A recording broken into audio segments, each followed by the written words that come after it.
தலைப்புச் செய்தியை பார்த்து வருகிறோம்.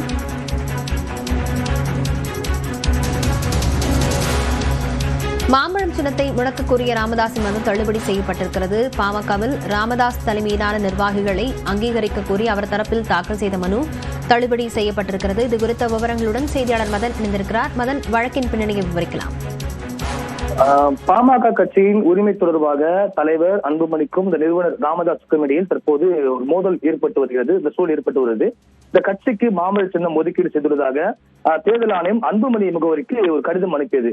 இதை தொடர்ந்து இந்த கடிதத்தை ரத்து செய்து தன்னுடைய முகவரிக்கு இந்த கடிதத்தை அனுப்ப வேண்டும் என்றும் இந்த கட்சியின் நிறுவனர் ராமதாஸ் சென்னை உயர்நீதிமன்றத்தில் ஒரு வழக்கு தாக்கல் செய்தார்.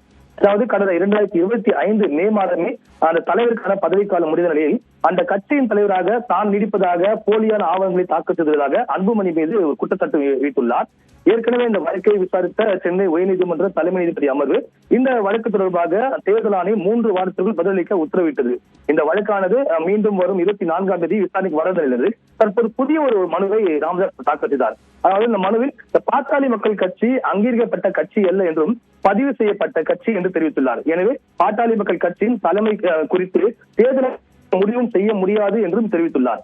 ஏற்கனவே இதே போல ஒரு வழக்கு சிவில் நீதிமன்றத்திலும் தாக்கல் செய்திருந்தார். இந்த வழக்குகள் தான் இன்று தலைமை நீதிபதி அமர்வு விசாரணைக்கு வந்தபோது ஏற்கனவே சிவில் நீதிமன்றத்தில் ஒரு வழக்கை தாக்கல் செய்துவிட்டு அதே கோரிக்கையுடன் இதற்காக சென்னை உயர்நீதிமன்றத்தில் மனு தாக்கல் செய்தீர்கள் என்று ராமதாஸ் தரப்புக்கு நீதிபதி கேள்வி எழுப்பினார்கள். இது போல நீதிமன்றத்தின் நேரத்தை வீணடித்தால் ஒரு அபராதம் விதிக்கும் நிலைமை ஏற்படும் என்றும் தெரிவித்தார்கள். அதே போல இந்த வழக்கின் விசாரணையின் போது தன்னுடைய தந்தைய பேச்சை மகன் கேட்பதில்லையா என்ற ஒரு கேள்வியை கூட இன்று உயர்நீதிமன்ற தலைமை நீதிபதி எழுப்பியிருந்தார். இதை தொடர்ந்து இந்த வழக்கை பொறுத்தவரைக்கும் உயர்நீதிமன்றம் எந்த ஒரு உத்தரவு பிறப்பிக்க முடியாது. ஏனென்றால் ஏற்கனவே தேர்தலில் உரிய விளக்கத்தை கொடுத்து விட்டது. அதாவது பாமக என்பது தற்போது அங்கீகரிக்கப்பட்ட கட்சி அல்ல, ஏற்கனவே அங்கீகாரம் ரத்து செய்யப்பட்டு விட்டது. எனவே இந்த கட்சியின் உரிமை சின்னம் தொடர்பாக தேர்தல் ஆணையம் எந்த ஒரு முடிவும் எடுக்க முடியாது.